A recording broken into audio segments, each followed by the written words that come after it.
Hey everyone, today I want to talk about something most of us have seen on YouTube and social media. Miracle videos, gurus floating in the air, people claiming supernatural powers. For a lot of us, that's what spirituality seems like. But is that really what Adhyatma is all about? Let's go deeper. Real Adhyatma, as taught in the Upanishads and lived by countless Indian sages, is actually something far more subtle and honestly, far more powerful. See, it's true. When you practice Astanga Yoga for years under a realized guru, you might develop siddhis. These are special abilities, like reading minds or even walking on water. Patanjali's Yoga Sutras even mention them. But here's the catch. These siddhis are just byproducts. They aren't the goal. If you get too caught up in these displays, you actually risk missing the real treasure. The true sadhaka, that's a sincere seeker, doesn't show off their powers. In fact, they usually keep them hidden unless there's a higher cause. Why? Because real Adhyatma is about surrendering your ego, not inflating it. It's about serving others and God, quietly, humbly. The Upanishads warn us about this. There's a powerful story in the Kathopanishad. Young Nachiketa is offered all sorts of pleasures and supernatural powers by Yama, the god of death.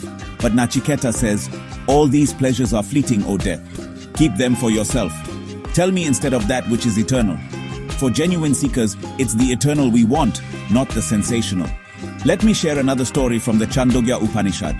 Sage Narada goes to Sanat Kumara with loads of knowledge, scriptures, science, even occult stuff.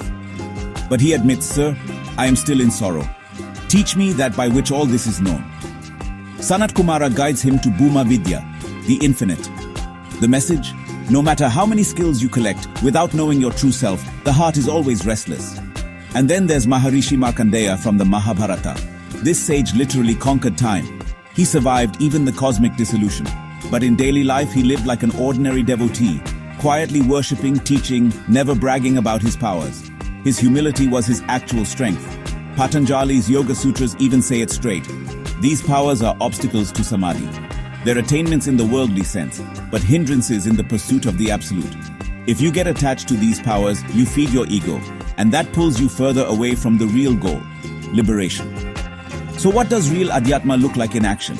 Two simple things, surrendering to God and serving His creation. Surrender means accepting whatever happens, good or bad, as God's will. Service means seeing the divine in everyone and helping with compassion. That's why a realized soul can sweep the ashram floor with the same joy as meditating in the Himalayas. For them, every act is service to the divine. The Mundaka Upanishad sums it up beautifully. The self is not attained by speech nor by intellect, nor by hearing many scriptures. He is attained by him whom he chooses. To such a one, he reveals his own self. So next time you see someone showing off miracles or superpowers, remember this. The greatest miracle in Adhyatma isn't walking on water or flying through the air. It's walking humbly on earth, with a heart full of surrender and hands busy in service. Thanks for listening. If you want more videos on real Indian wisdom, hit subscribe. See you soon.